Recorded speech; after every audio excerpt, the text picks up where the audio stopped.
Hey, what's up, everybody? Welcome to a new kind of idea called it's alright. Hey, what's up, everybody? It's Fenchin here, playing some If Not Us. It is a game that is in the itch.io racial equality bundle, and it's a sweet little thing. I wanted to kind of launch off a new project of playing kind of smaller games and kind of enjoying them, playing something a little bit different than what I usually play, and starting to record things that I play so that way I can look back at it in a little more of an earnest light and get an idea of what I thought of games long after the fact and when I'm done playing them, as that's a issue amongst many in my life, and I will cover more issues in my life here in the near future. I think I'm trying to unify everything that I've got going on project-wise into one kind of blanket thing. So this game is called If Not Us. It has no music in the background, so I will probably throw in a little bit of music here in the beginning. So for those of you watching on the video, you should have music, in theory. Let's dive into it. We're going to start with Arzan, with the A. And we get a, my dearest, darlingest, forever beloved Arya. Your father is about to do something that scares him to his very core. You will know what that was. I am not yet certain. Or I am not certain yet. One of the two. Either way, no certainty here. There comes a time when I will be, and so in turn will you. But first I must plead one last inheritance to you, even after the almighty bequest you have found yourself burdened with far too early. Find Renatum on Amurum, killed it, and give him the enclosed. They will tell you a story. One day, somehow, we will be returned to you. Until then, have patience for your weary, diminished father. Forever undeserving of a wonder like you, Dad, Arzan, Dad with a period. Also, there comes a time when I will be, and so in turn will you. What is going on there? All right, what do we do? Can we click things? We click things. Oh. To Renatum on Amurum, witness and observer, the first of my failures, shadow I have chased. We're making big plays. First of my failures. The first of my failures. I have told myself not to be too indulgent with these words. Of the indulgences I have left, an earthly breeze against my ears, a mild beam of sun to ride in, a gentle current about my feet. I should treasure those that source my satisfaction within. I was to seek you before the others. We would never have purpose, power, presence without you. But you were nowhere to be found, and the stories said you would bind yourself to those who you had traveled with. What should you need, or I was refused? What should you need? What should you need with someone coming to your door and calling you to duty?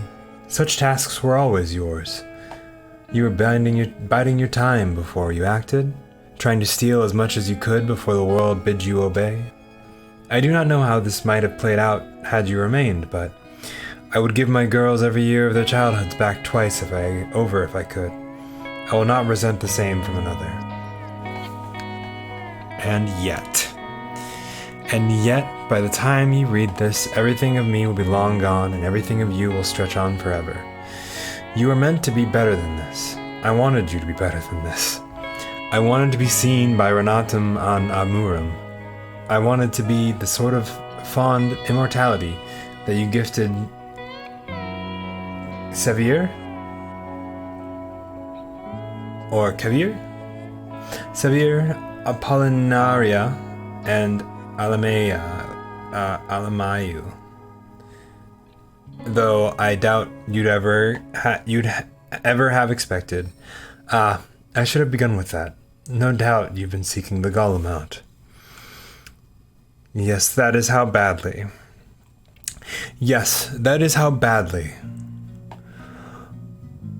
Everything turned, eventually.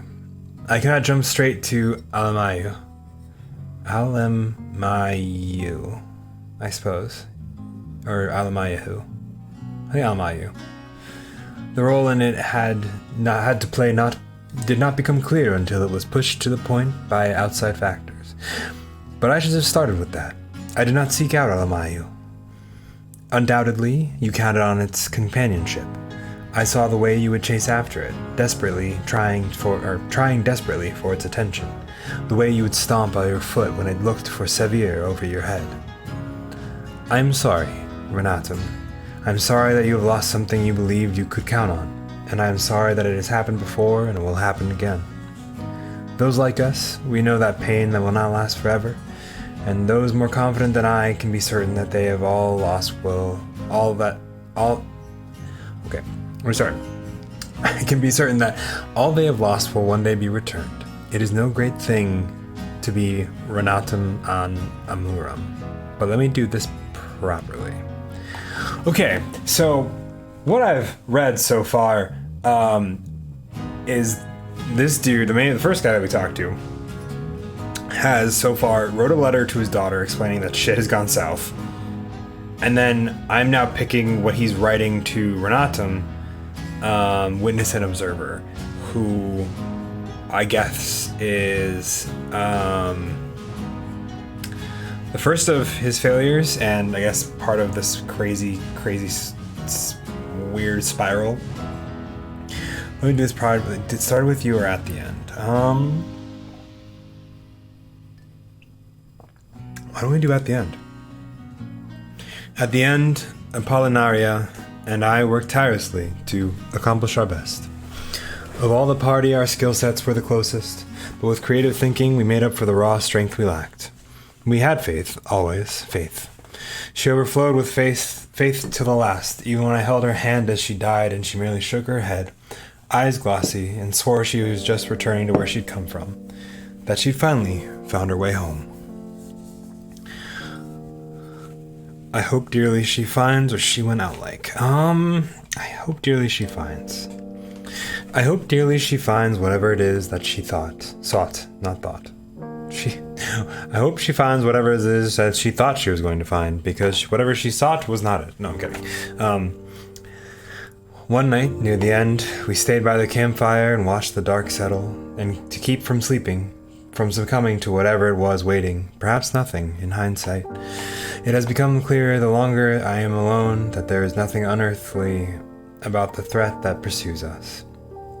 To keep up from succumbing, and because there were only two of us left, I told her tales of my children, the first time they saw the sun hanging in the sky, the way they would drift in the deep, warm springs.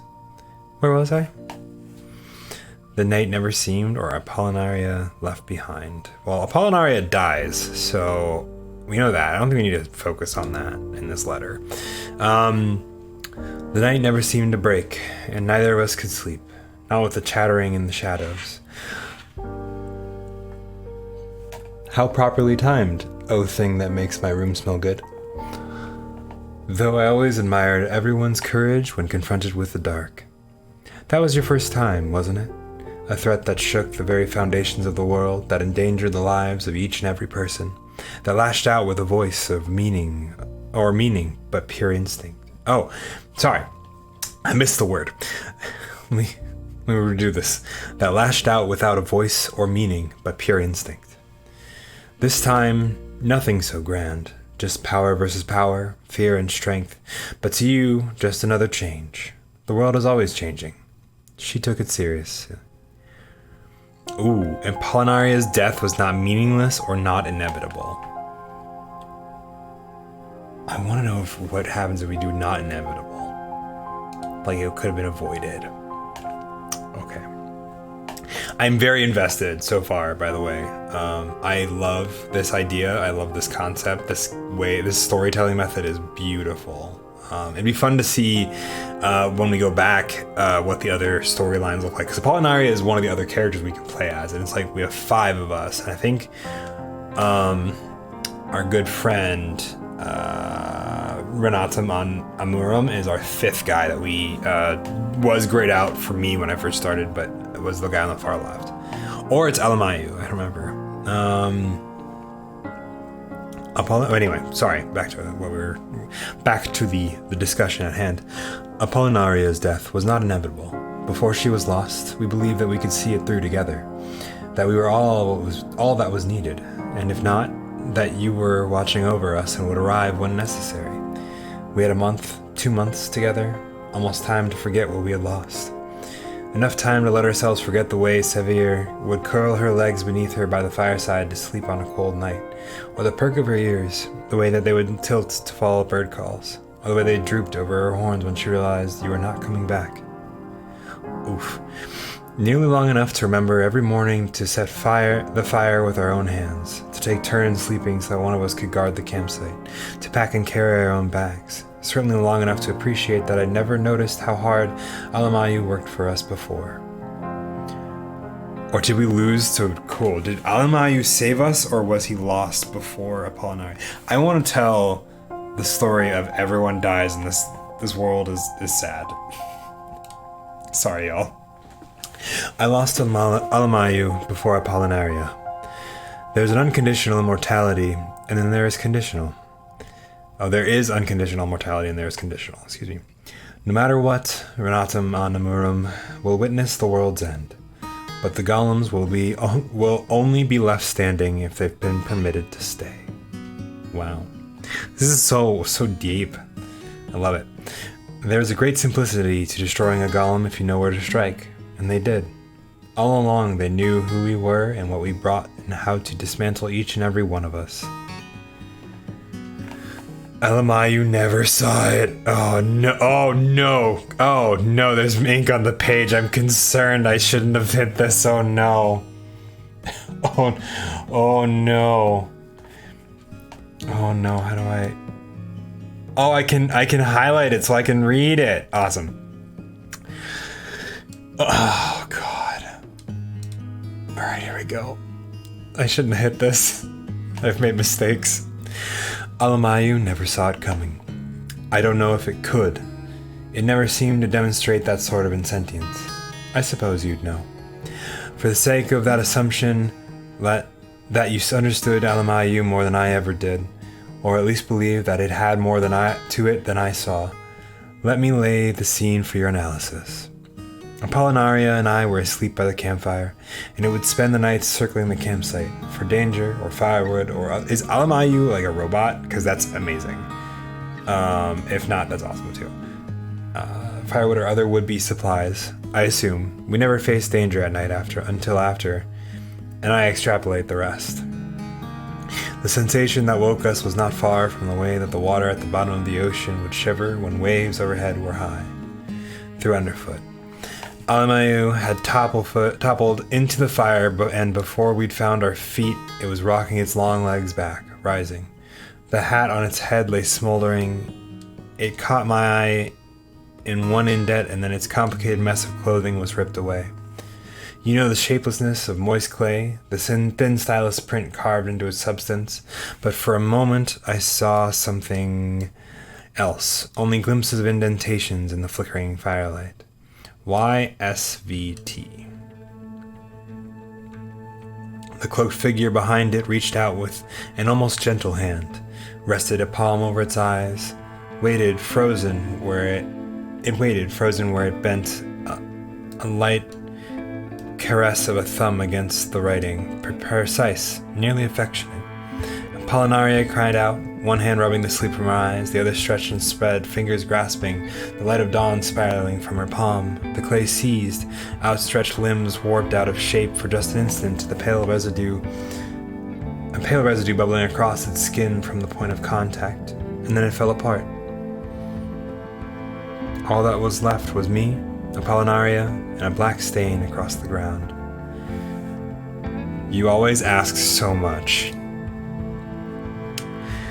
You always asked so much of it when you demanded its attention and it tried to converse with it.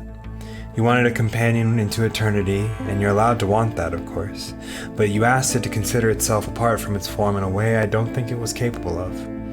I suppose for Renatum an Amurum, a physical form is nothing but a nuisance, a momentary hazard. I wonder if only Severe ever understood. She never asked or expected anything of it, it seemed, and I still remember what you said to me when we first arrived at their home, all unimpressed and sulky like the child you seemed to be, unnecessarily cruel in a way that hopes the recipient recognizes the effort you make to address them. Believe me, you were wrong. Severe never espoused sorrow, nor regret, nor much of anything else. But she stayed, Ren. You must remember that she stayed. I have not known many of her kind. I know that she thought of you. Oof. I know that she thought of you often. She was dearly attached to you and to our other companions, and would collect, as we went, trinkets she found reminiscent. I'm sure she would have kept the toy I'm sure she would have kept the toy of her you bought, the floppy-eared kid they sold on the streets, if you had left it. The charm in her eyes when she saw it. Perhaps it was like that and that alone that pushed her to leave her beloved fields for our journey. As it was, all of the trinkets she collected, you were the only one of whom she kept nothing. Without you, she... I don't think she had the time to reform your relationship in her head. It must have transformed in the shift from downy kid with mature master to her full-grown height towering over you, wiser and calmer and quieter. It felt it when we found her and Almayu tilling their fields, and she took her hat off to fan her face in the summer sun, and the perk of her ears when she recognized you, like they were going to pass through her horns right to the top of her head. When you chose to leave, though, she didn't falter for a second. She didn't even wonder. Apollinaria and I puzzled over your letter, trying to work out if you could be found or how hard you were trying to get away, because you couldn't possibly have left us. You couldn't have. But Sevier curled up by the fire, eyes enormous in the dark, and said, "Now we are four." It took Apollinaria and me much longer to realize it was that simple. She had to go. Wow, okay. This is such a sweet story. So Almayu died, Apollinaria died. I'm guessing Azram, our current narrator of the story, has also died.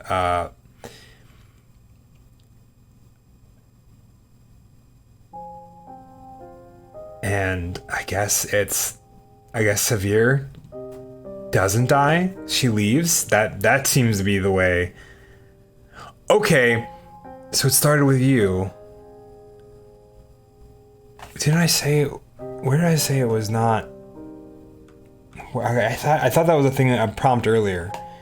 And then it was like in the end, or yeah. Anyway, but like it's so cool, and I'm so excited to see what the other perspectives bring as well. So she had to go. Word reached us her hometown had been marched on, holding out, but barely. She spent the day grinding her hooves against the stone road, and after Almayu had started the campfire, she said she had to go. 8 years gone by, but she had brothers and sisters that she knew still lived, and she said she had always been for the battle more than the war. Oof.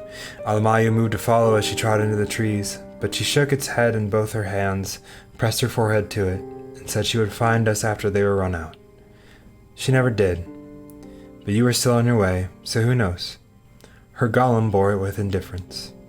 We always continued on, no matter what we lost. It started with you.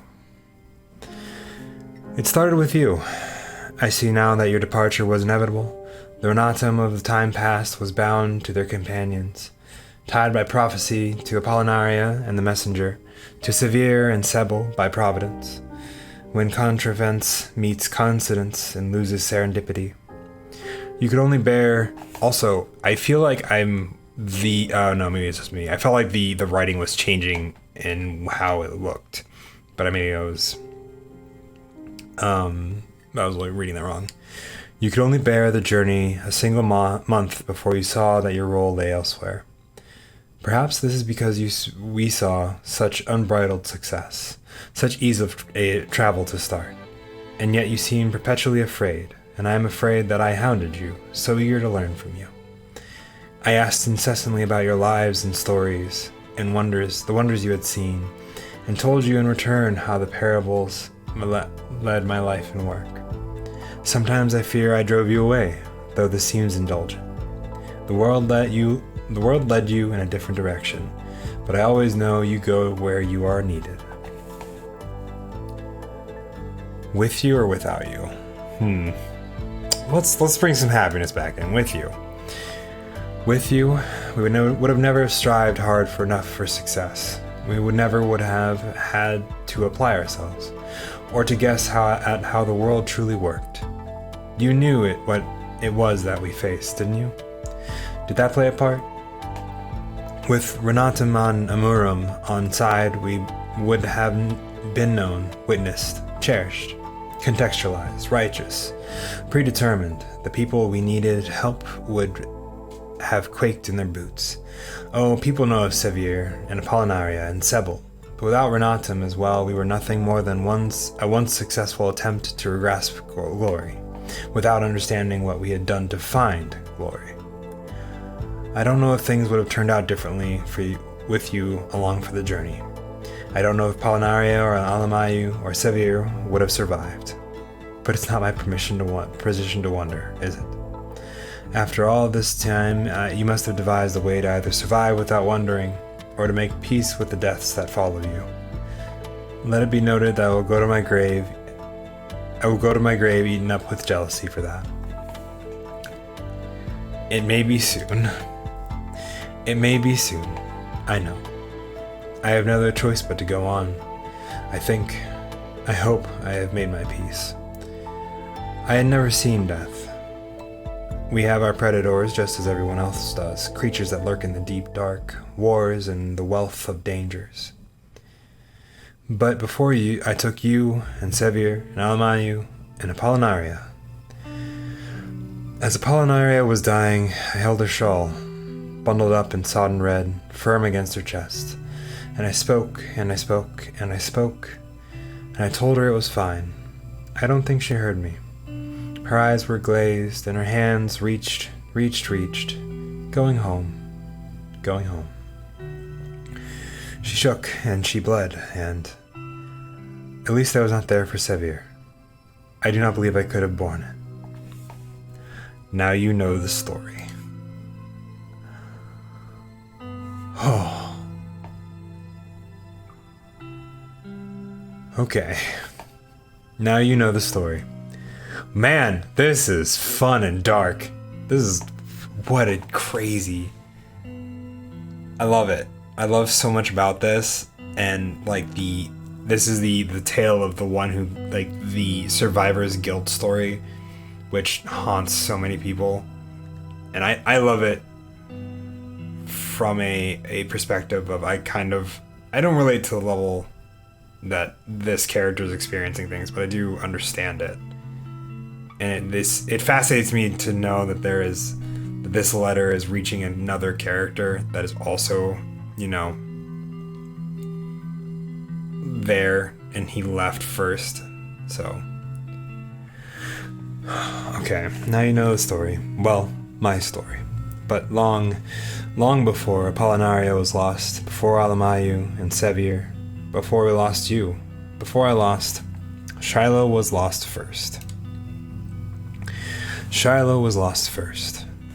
I wonder about Shiloh sometimes. Am I allowed to write her name? Or will the ink leak through the letters? The paper combust?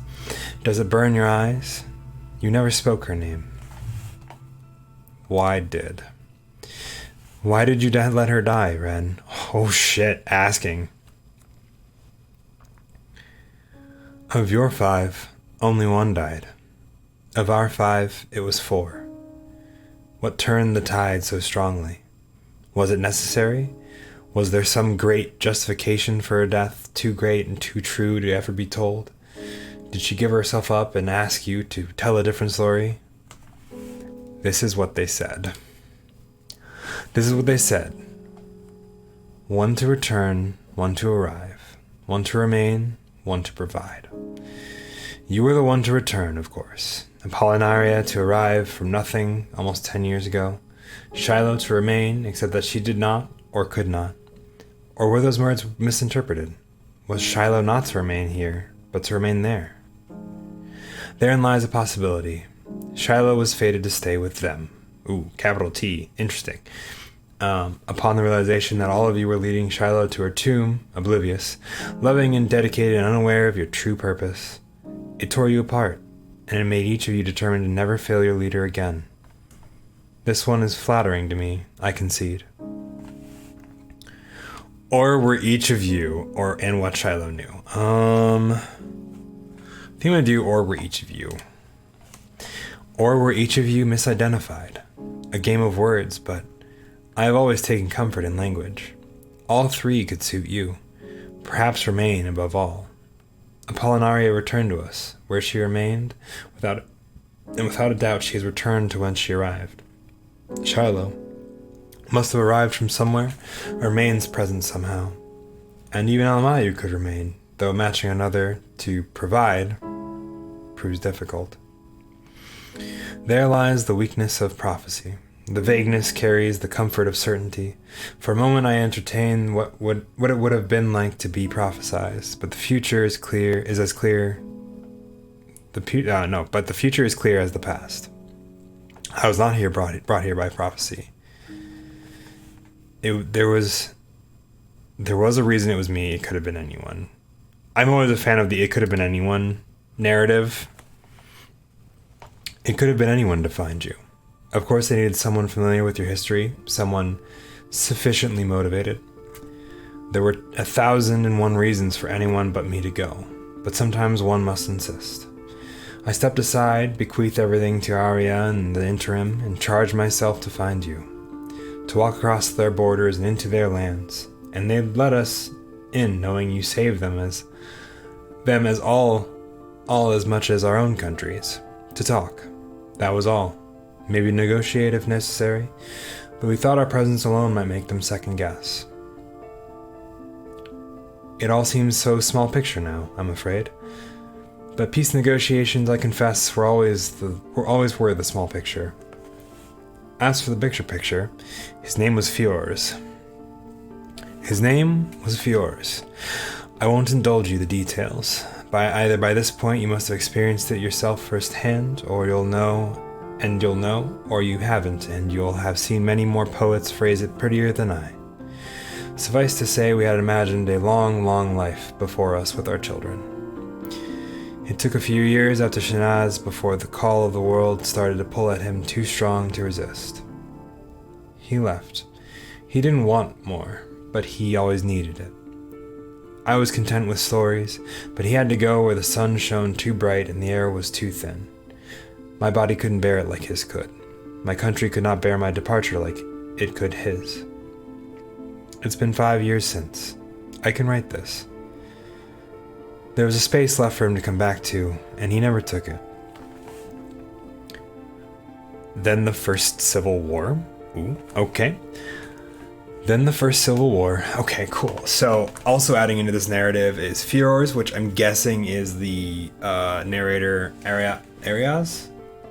No, I don't know what his name is. I'm guessing it's wrong because Arya is the name of his daughter. Yeah, Arya's name of his daughter, and I don't know what his name is. But I'm thinking Fiors is like a like his significant other, and but he left. So here we are. And which I think is such cool. This story is so good. There was a space left for him to come back to, and he never took it. Then the First Civil War broke in Belhedge. Their chosen one making a stink. It seems so petty from all the way over here. Another squabble for another throne. I remember wondering if Apollinaria, or you, or Shiloh could have done the same if you wanted. I can't imagine a bid to lead would have ever been refused after all the service you gave. Was Fiors coming home? Could he have been targeted on my behalf? He always wanted more than he had. Did he make a grasp for power? Then the war was won. Destiny wins out. I waited for him to do something, say something. Told Arya and Shanaz pretty stories about their father's thrilling adventures on his way home. I didn't think he had died. But if he wouldn't come home, then I needed to find him. I would pluck heroes out of legend to scare the invaders away. It was not our battle to fight, but it was mine. It is not mine. And now, I don't know what awaits me in there, Ren. I hope it is you. I'll borrow the faith of your companions from the trust of my youth. I believe that if it is what must happen, Renatum an Amurum will be there for me. And I believe that if you do not come, there is as much reason for that. But whether I will walk in and walk out again, they know that I am on their land. They haven't struck yet. The water is too close, and they prefer land. If I flee, they'd never find me. I can feel their eyes on me. If I stand, they will descend, and they will escort me where I need to go. I know it. My girl is deserved infinitely better than the 2 messes of fathers. Here's what I plan to do, Ren. I will not. I think I will. He's gonna see it through. Please, Ren, please be finding me. Please have been guiding us. Please let this be a plan. Please let this be okay, Ren. Please let this have been worth it. Whoever's out there, whatever's out there, let my daughters have fathers back, or promise me you'll let them be worth this. They could never be worth anything less. Until we meet again, or until the end. Until the end. And further. Arzan is his name. Arzan Abid Farokh Kazad. Wow. So we just finished the first story. Jeez. So this is all a letter to Renatum an Amurum, witness and observer. That's crazy. So Renatum leaves, and then people start dying. And then Sevier leaves after, like the day after Renatum leaves. And then Alamayu dies. Well, he's not really alive. It's a golem, I guess, but the name of Alamayu. And it's a great similitude to destroying a golem. This makes more sense with the understanding that it's a golem and not a person. Because I was a little confused by this at first. But so Alamayu dies, and then Apollinaria dies, and now Arzan is on his own. Arzan is on his own trying to find his husband, I guess, or significant other, so they can go back and be fathers to their children. That's insane. This game is insane. Okay. So, I think this is, that's Arzan's story. Oh. Okay, so that story is that one. I think I will end off the episode here, and we'll dive into Sevier next time. So, oh, Alamayu! That's Alamayu. That's a fun little guy. So we have Alamayu. We do have everybody here. That is the entire cast of the 5. So Arzan, he's like a merfolk, I think, and that's why he was at the water at the end of that before he's going to do the things. And Renatum's like the chosen one, I guess.